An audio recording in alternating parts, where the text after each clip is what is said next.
Oi, Sara. E aí, pessoal? Para quem não me conhece, meu nome é Hélio. Sou médico com residência em clínica médica, em cardiologia, mas também fiz uma pós-graduação em cannabis medicinal e tenho atuado na medicina endocannabinoide desde 2019. Hoje a maioria dos meus pacientes já são dessa área.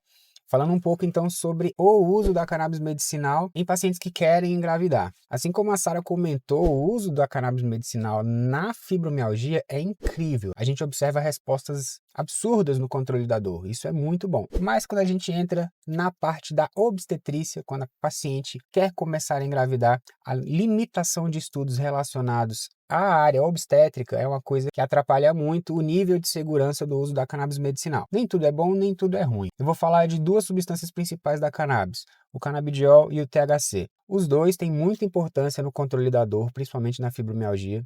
Mas alguns estudos realizados em pacientes gestantes, onde elas foram expostas ao uso de THC, na grande maioria dos estudos na forma inalada, ou seja, aquela forma que não é permitida no Brasil, mostraram riscos para o feto, tanto risco de complicações periparto, risco de crescimento intrauterino restrito, risco no desenvolvimento neurofetal, risco no desenvolvimento do cérebro do feto, e também risco de parto prematuro. Isso tudo a gente está falando em relação ao THC, que é a substância da planta que traz o efeito psicoativo.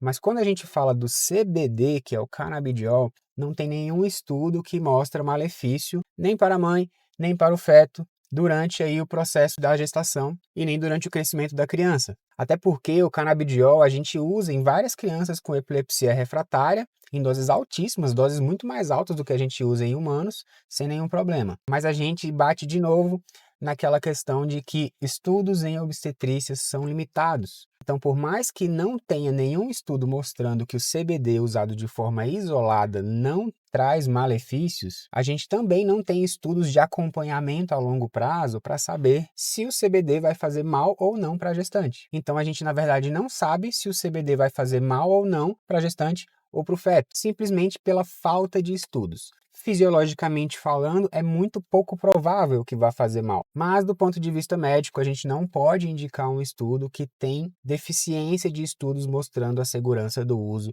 tanto a curto, quanto a médio, quanto a longo prazo. Então, por mais que eu seja da área da cannabis medicinal, que eu defenda a causa, eu não recomendo para as minhas pacientes utilizarem nem mesmo o CBD de forma isolada durante a gestação, justamente pela falta de estudos que a gente ainda tem. E como que a gente resolve isso? Quebrando o preconceito. Então, se você não está gestante e sofre com problemas relacionados à dor crônica, seja com endometriose, seja com a fibromialgia, que é a questão desse caso, se você sofre com problemas de ansiedade, depressão, insônia, dá uma pesquisadinha sobre cannabis medicinal sem preconceitos. É a partir da quebra do preconceito que a gente consegue estimular novos estudos e cada vez mais beneficiar muitos pacientes por aí. Sara, espero que eu tenha conseguido ajudar de alguma forma. Se precisar, pode mandar mais uma mensagem aí. Abração, tchau, tchau.